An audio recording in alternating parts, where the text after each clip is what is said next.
ঢালিউড জগতে এবার নতুন ধামাকা থাকছে, কারণ এপার বাংলার দুই সুপারস্টার শাকিব খান এবং সিয়াম আহমেদের সাথে ওপার বাংলার দুই নায়িকা অভিনয় করেছে।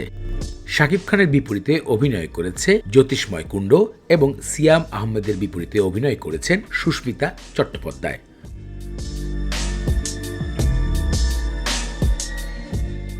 জ্যোতিষ্ময় কুণ্ড প্রিন্স সিনেমায় শাকিব খানের বিপরীতে একটি গ্যাংস্টার চক্রের সাথে অভিনয় করতে দেখা যাবে এবং সিনেমার গল্পটি হবে বাংলাদেশের কেন্দ্র ঢাকা শহরে গড়ে ওঠা একটি সন্ত্রাসী বাহিনী 90 দশকে যারা পুরো ঢাকা শহরকে কন্ট্রোল করেছিল।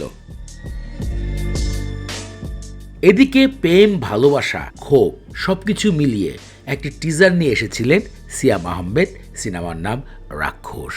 সেই সিনেমাতে সিয়াম আহমেদের বিপরীতে সুস্মিতা চট্টোপাধ্যায় অভিনয় করছেন।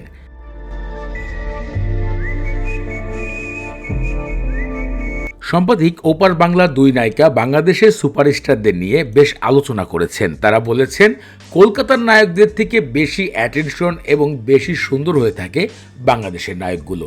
এমনটা মন্তব্য করেছেন সুস্মিতা চট্টোপাধ্যায় এবং জ্যোতিষ্ময় কুণ্ড।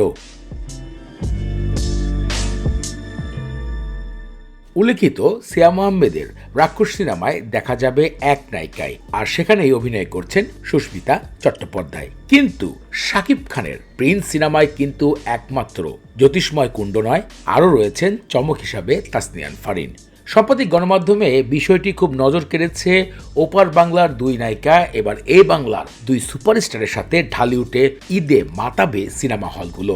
বিষয়টি আপনাদের কাছে কেমন লেগেছে ভিডিওতে কমেন্ট করে জানাবেন। সেলিব্রিটিদের এরকম ইন্টারেস্টিং বিষয় জানার জন্য আমাদের ইউটিউব চ্যানেল সেলিব্রিটি নিউজ বাংলাকে সাবস্ক্রাইব করুন।